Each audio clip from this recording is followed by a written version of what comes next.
L'association de pêche de Courcelles-Chaussy a offert hier une journée d'initiation aux techniques de la pêche. L'étang de la Générose a accueilli pour l'occasion de nombreux curieux. La journée de la pêche est l'occasion, partout en France, de faire découvrir ce loisir en perte d'effectifs. Un reportage signé Galtis. Donc là, on tend le fil pour bien surveiller, tu vois. Ça évite que le bouchon il bouge dans tous les sens. Et après, on n'a plus qu'à surveiller, plus qu'à espérer qu'il y ait un poisson qui prenne. Pêcher son premier poisson ou s'initier aux différentes techniques de pêche, novices et passionnés sont venus mordre à l'hameçon ce dimanche sur les bords de l'étang du bois de la Générose. C'est du plaisir la pêche, hein. Pas de transpiration. Hein. Transmettre le plaisir de taquiner le poisson, c'est l'objectif de l'association de pêche de Courcelles-Chaussy. La journée nationale de la pêche est l'occasion de sensibiliser le grand public à ce loisir, à l'heure où les effectifs sont en baisse. Le virus de la pêche arrive très vite. Hein. La pêche, lorsqu'on commence à avoir le contact et qu'on commence à voir le poisson au bout et à le sentir, la patience, on l'acquiert assez vite parce qu'on attend le deuxième, on attend le troisième. Après, on a l'avantage, c'est un jour, on n'a pas de poisson, on a le soleil, on a les arbres, on a le bruit des oiseaux. Moi, je suis quelqu'un de stressé, alors il faut que j'enlève mon stress. C'est une bonne façon d'enlever le stress. Hein. Il faut avoir un petit loisir et puis bon, pour moi, c'est mon petit loisir.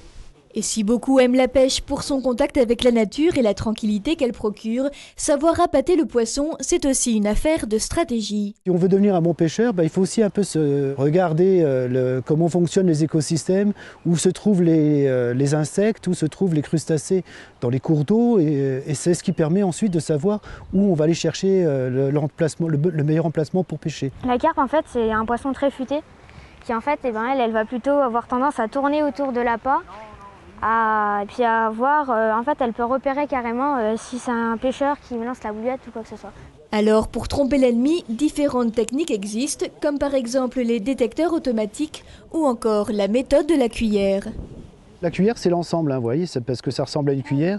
Vous avez l'hameçon avec quelques poils. Et lorsque ça va être dans l'eau, l'eau va faire un mouvement de rotation sur la cuillère. Ça va provoquer l'attaque d'un carnassier, un prédateur, donc brochet, cendre.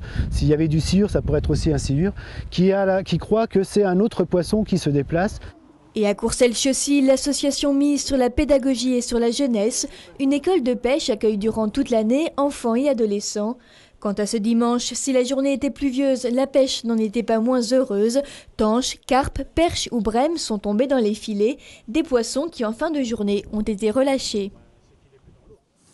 C'était le journal de la rédaction. Merci de l'avoir suivi. On se retrouve dans quelques instants pour le grand rendez-vous.